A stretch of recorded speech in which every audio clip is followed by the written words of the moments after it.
temple, which is mentioned in the Bible. This was built on Mount Zion in Jerusalem. So the columns were meant to be 18 cubits in height, which is about 8 meters. And this is what is there today. So this is Mount Zion in Jerusalem, and the Wailing Wall is actually the remaining wall of Herod's temple. That was the second temple on the site. So Solomon's temple was the first, Herod's was the second. So that's Mount Zion, and by coincidence we happen to be in Zion Gardens. And at the end of this street there is another street called Eyre Street, which apparently up until the 1960s there was a stone there, a big stone, which was believed to be the last remaining stone of a procession route that went up to a stone circle at the top of the hill where the church now is. So there seems to be a connection between the Masonic Lodge, this street, and the stone circle. It could all be a coincidence, and it probably is, but it's interesting that they're all together here. Okay. So Freemasonry began as stone masonry, so it was a trade, a skill. And the stonemasons that built our cathedrals had secrets of their trade that they didn't want everyone to know, because if everyone had their skills, they'd be out of work. That's where the idea of secrets, of a secretive organisation, first developed.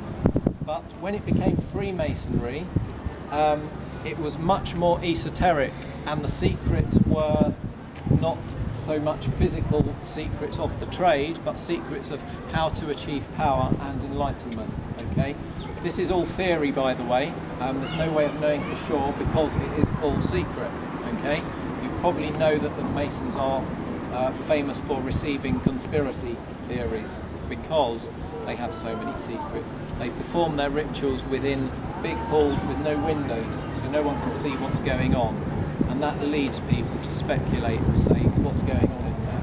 Something dodgy is going on. Why do they need to hide it? Okay. So I went to the Masonic Lodge in London, which I highly recommend anyone here. It's free to do a tour, and I took a photo of a symbol very high up on the building, which I couldn't see with the naked eye what it actually was. And when I zoomed in, blew it up, I saw this, which is the Ark of the Covenant. Okay, and that's an artist's impression of the Ark. And that is evidence of Knights Templar magic feeding into Freemasonry. There's lots of Knights Templar symbology within the Freemason symbology.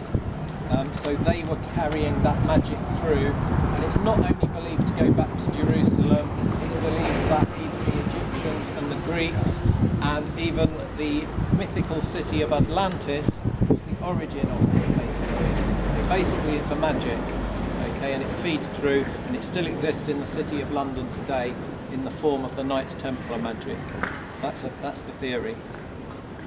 So why do Freemasons hide these symbols? I'm going to answer that question at the church at the top of the hill. That's our closing subject.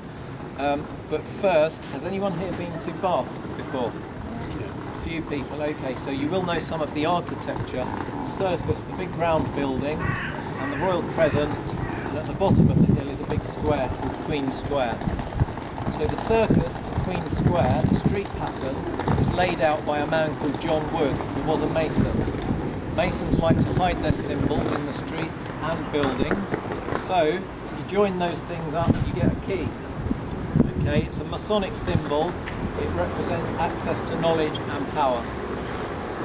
And I've been looking at some maps of the streets in Brighton to see what symbols we have hidden in our streets. And in Whitehall, we have a magic teapot, very Brighton, and in Hove we've got a pair of magic trousers. Okay, so you can find what you want to find, believe what you want to believe.